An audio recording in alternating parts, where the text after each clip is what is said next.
A wise man once said, if you want to know the truth about something or someone, go directly to the source. Today we are going to be talking about Michael Jackson through his own words. You want to know the truth about Michael Jackson? Stay tuned, you won't want to miss this video. We're going to be talking about a book that he wrote in 1992, something that he called his most autobiographical work.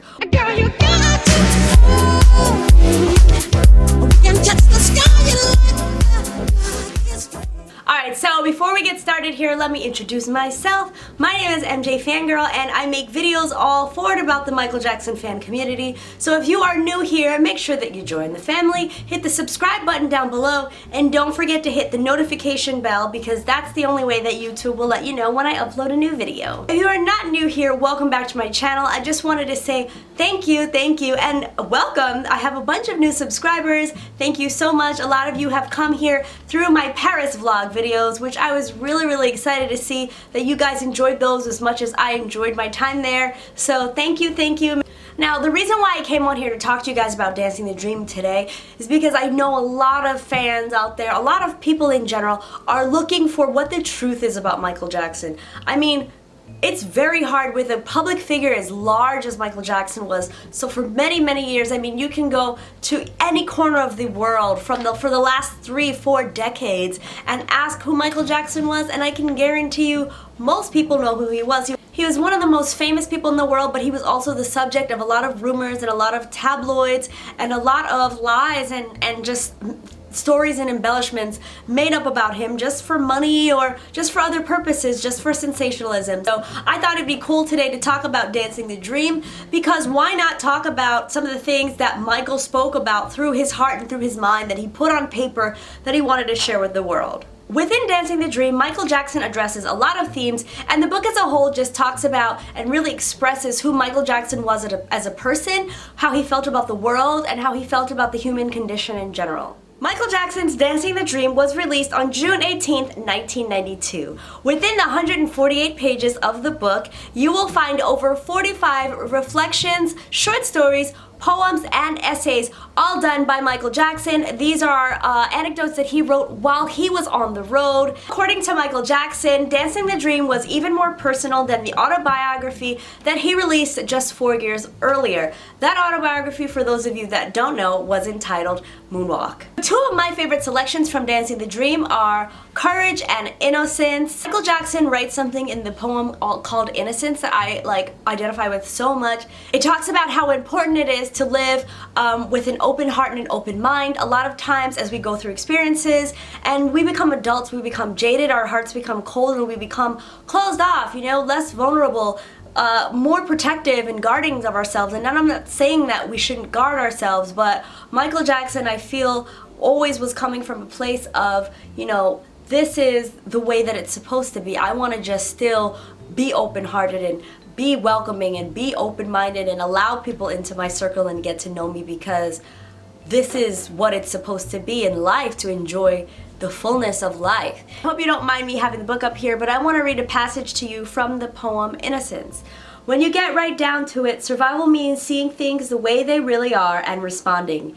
It means being open. And that's what innocence is. It's simple and trusting like a child, not judgmental and committed to one narrow point of view.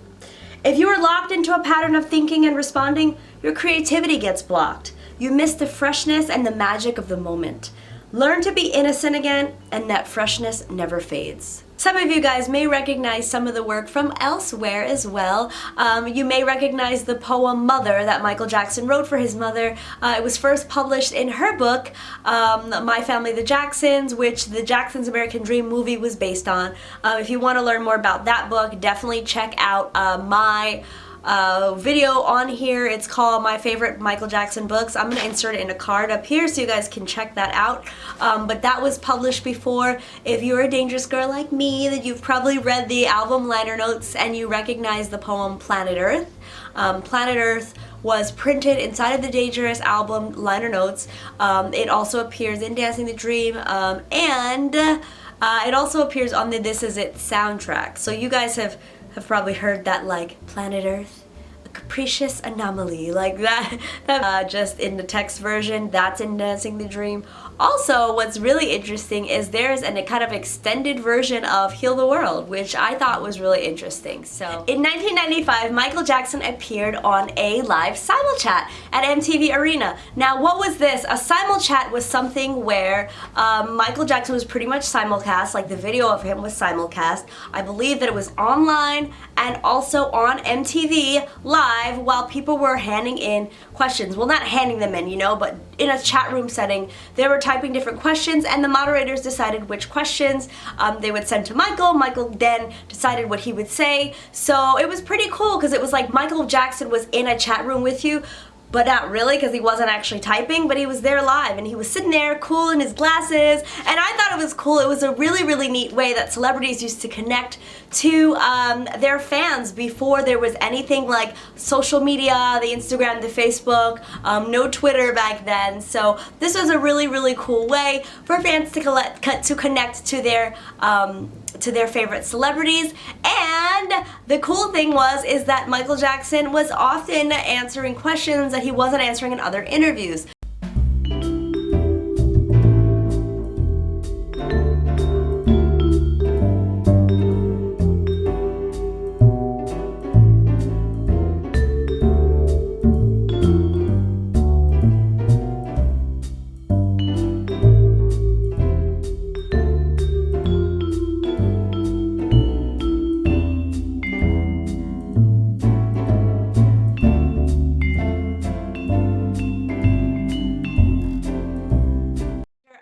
Teenager, I remember joining in on a lot of these like celebrity chats, definitely for like a lot of the boy bands, the NSYNC, the Backstreet Boys, and you would just type, and then hope that your question would be picked up by the moderators. Sometimes there were, sometimes there weren't.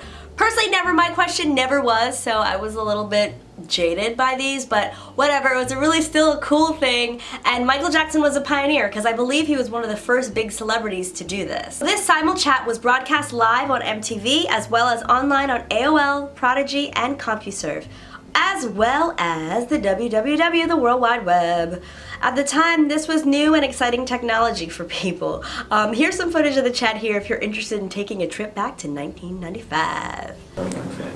Brandon wants to know, he says, I've been a long-time fan, and I just want to know how, after all the bad press, you can keep going and doing the best job that any rock star can do. Is it the fact that you have such a wonderful wife supporting you? Or are there other reasons you stay so damn great? That little southern thing in there. Despite of what the press say about celebrities or myself in general, I move ahead. I don't pay attention to it because it's garbage. It's tabloid junk. And it's not important to me. I have my dreams. I'm a visionary. And I'm very resilient, and nothing can hurt me. I feel as if I have a suit of armor on. I have rhinoceros skin, and I'm here to do what I'm supposed to do the best way I can. So I'm a big fan of a lot of the work that came out in the Dangerous era because I feel like that was really the first time that Michael was, he was taking charge, right? He was in charge of his whole career, creatively, I'm speaking, when it comes to the albums and, the books and the things that he was doing. And I just really, really love the book. I think you guys should definitely take a look at it if you haven't already. The book was released, as I said, in 1992, but it's very difficult to find. When I found this copy, this is a first edition copy. I bought mine in the early 2000s, actually, when I was still in high school and I was trying to figure out who Michael Jackson was, and I was like, all right, I gotta get some books so that I can better familiarize myself and educate myself on some of the things that he believed in. And I purchased this book, I believe it was like for $30 or $40, and to me at that time it was expensive.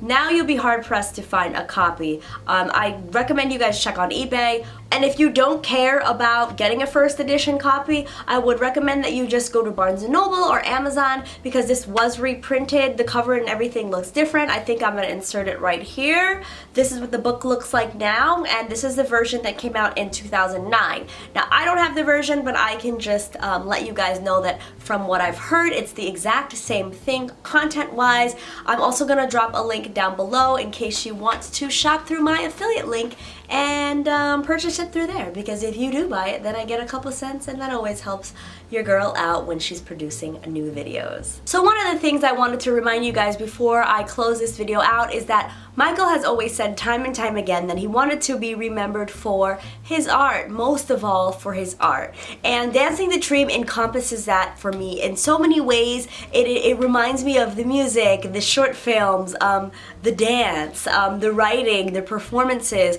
It's got great photographs. It just reminds me of everything that is Michael Jackson, and I feel like it's really an all-encompassing work when it comes to just in general as an expression of who Michael Jackson, not only the artist, but the human being was. So I think it's definitely worth a look. Another reason why I love Dancing the Dream is because it's extremely encouraging. Now, I'm not sure if you guys remember this, but there was a book series called Chicken Noodle Soup for the Soul, or Chicken Soup for the Soul, rather, and there were different poems and essays and short stories in those series of books as well. I believe they were all written by different authors, but they were like a collection of stories. They had like Chicken Soup for the Teenage Soul, and Chicken Soup for the mother's soul, and Chicken Soup for the love soul. And I just feel like this is like chicken soup for the Michael Jackson fan soul, seriously.